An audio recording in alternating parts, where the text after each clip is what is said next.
இப்போ என்ன சொல்ல போறேன்னா, பல இது பண்ணியிருக்கேன். இருந்தாலும் இன்றைக்கி சமையலை பற்றி நான் உங்களுக்கு சொல்கிறேன்.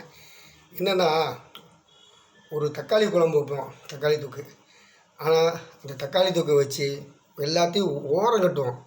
பச்சை மிளகா ஓரம் கட்டுவோம், தக்காளி, கருவேப்பிலை, அதில் இருக்கிற எல்லாத்தையும் எடுத்து ஓரம் கட்டுவோம். ஓரம் கட்டிட்டு கீழே போட்டுருவோம். அந்த சாறை மட்டும்தான் ஊற்றி நம்ம சாப்பிடுவோம். இப்போ என்னென்னா, அது கீழே போட வேணாம், அது குப்பை நீங்கள் நினைக்கிறீங்க. அது வந்து சட்னி ஆகிறது எப்படி அப்படின்னு தான் சொல்கிறேன். இப்போ நீங்கள் வடச்சட்டியில் போட்டு தக்காளியை கீரி, பச்சை மிளகா, பொடி வெங்காயம் எல்லாம் கீரி கொஞ்சம் வெள்ளைப்பூட தட்டுவீங்க.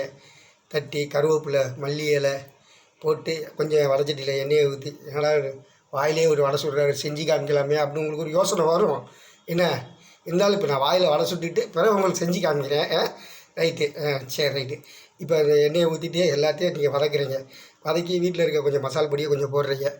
அதையும் போட்டு அப்படியே வதக்குறீங்க. தேவையான உப்பை போடுறீங்க.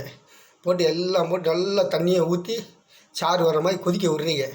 நல்லா கதன்னு கொதித்து அப்படியே ஸ்மெல் நல்லா அப்படியே பியூட்டி ஸ்மெல் ஒன்று வரும். அருமையான ஸ்மெல். சாப்பிட்லாமா அப்படின்னு அந்த தக்காளி குருமா. ஆனால் எல்லாம் சேர்மானெலாம் கிளியராக போட்டுக்கணும். நீங்கள் என்ன போட்டு அதில் மல்லி இலையும் கருவேப்பிலையெல்லாம் கொஞ்சம் அதிகமாக போடணும். போட்டு பிடிச்ச உடனே நல்லா கதன்னு கொதித்த உடனே சாப்பாடை எடுத்து நீங்கள் அந்த சாப்பாடு சுட அந்த சாப்பாடை வடித்து வச்சுருப்பீங்க தட்டில். அதில் அப்படியே ஒரு குழியை போட்டு அப்படியே அந்த தக்காளி சாறு இருக்குது பார்த்தீங்களா, அதை எடுத்து அப்படியே மையத்தில் ஊற்றி அப்படியே கொஞ்சம் கொஞ்சமாக இப்போ செய்கிறீங்க. நீங்கள் தொக்கு எடுத்து போடாதீங்க. அதில் அந்த சாறை மட்டும் எடுத்து ஊற்றுங்க. அந்த சாறை ஊற்றி அப்படியே பிசைஞ்சு கொஞ்சம் கொஞ்சமாக சாப்பிட்றீங்க. என்ன சாரே சூப்பராக தான் இருக்கும். நீங்கள் இதில் ஒதுக்க வேண்டிய எதுவுமே இருக்காது.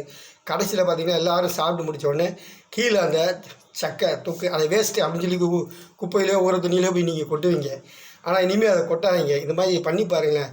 அந்த வேஸ்ட் அப்படியே இருக்கும் பார்த்தீங்களா, அதை எடுத்து அப்படியே ஒரு ஜாருக்குள்ளே போடுங்க. மிக்ஸி ஜாருக்குள்ளே ஒன்றுமே அதில் சேர்க்க வேணாம். அப்படியே அரைங்க. அல்லா அப்படியே மையாக அரைங்க. தண்ணி கூட ஊற்ற வேணாம். அதுவே நல்லா ஒரு லிக்விடாக வரும். என்ன ஏன்னா ஏற்கனவே எல்லாமே நீங்கள் சேர்த்துருக்கீங்க. சாறையும் குடிச்சிட்டு அதில் கருவேப்பிலை, அந்த வெள்ளைப்பூடு, அந்த பொடி வெங்காயம் எல்லாம் ஓரம் கட்டி வைக்கிங்க. மல்லி இலை எல்லாத்தையும் ஓரம் கட்டிங்க.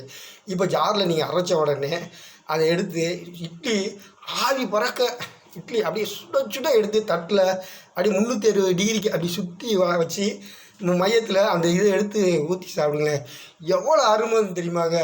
இப்படி ஒரு இது கிடைக்கவே கிடைக்காது. நீங்கள் சாப்பிட்டு பாருங்கள். அதுக்கடுத்து நீங்கள் என்னை சப்ஸ்கிரைப் பண்ணுங்கள், என்னை லைக் பண்ணுங்கள். இப்போதைக்கு நீங்கள் பண்ண வேணாம். என்ன அது எப்படி இருக்குது பாருங்கள். அது நல்ல அருமையான சட்னிங்க. நம்ம கீழே போட்டுடுறோம்.